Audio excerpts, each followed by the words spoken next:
Well, sometimes you just don't have a choice. You know, it's like it's not even. I mean, quitting is not even an option. You have to push through. So I'm thinking, for example, like a motorcycle drive in like the Mexican mountains where it was pouring rain, it was dark. I just kind of overshot how long it would take me to cross that area. I thought it would have been like a straight road, whereas it was a very, you know, snake like mountain drive. So it definitely took a whole lot more time than I expected. So I had planned to arrive, you know, before it would rain, before it would be dark, and before I would start to run out of gas, but none of that worked out. So I was, you know, soaked for hours in the dark in the mountains with, you know, my gas just going down, down, down, and there's no gas station in the mountains, you know. So yeah, it was fucking scary. I definitely almost died a couple of times. Almost like had a head to head with a truck. Almost went off in the ditch, you know, which would have been like 1,000 meter drop, you know. Like it was yeah, it was fucking scary, but yeah, I was screaming through my helmet. I was mad at myself, mad at the elements, but you can't control that. There's just you're there, so you gotta make sure you get somewhere where you can dry up and forget about it. Earliest memory is breaking my arm at the park at, I want to say I was 4. So I remember very vividly. So there was this, I was a very tiny, tiny kid growing up. I was very slim, small. I still kind of am, but I was very, very thin. And so very light.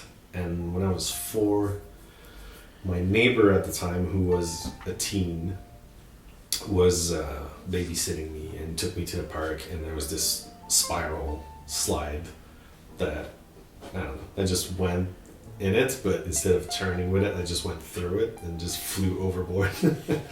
And there was, so basically the ground was this sand square, sand pit, if you will, that had like these wooden ledges to, you know, delimitate sand from land. And I just landed with my arm first in that wooden edge. I just broke my arm. But I always, like, I don't remember all of it, obviously. I don't remember how my neighbor was handling the situation. I have no recollection of that, but I always wondered how bad it must feel, you know, to come back to your neighbor's house and be like, "Yo, I broke your kid." It must be awful. I feel for that guy. It must suck. Yeah.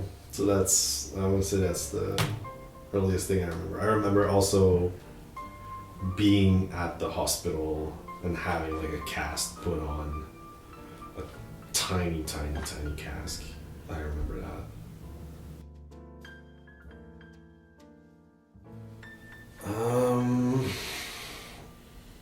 I was very talkative. I was very, like, I would talk to anyone.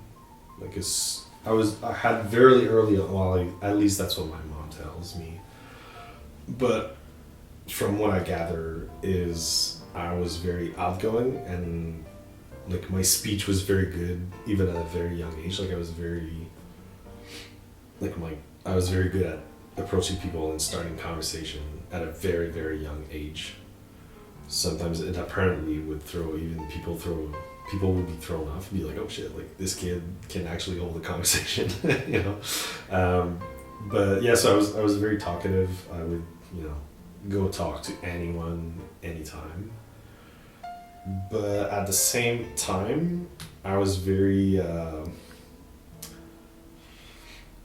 scared easily. Like I was scared to like jump from the diving board in the pool. I was, I was very like craintif as a child. I didn't have lots of guts. I was very, I wasn't very courageous, I would say. So, yeah, I guess I tried to work on that as I grew up.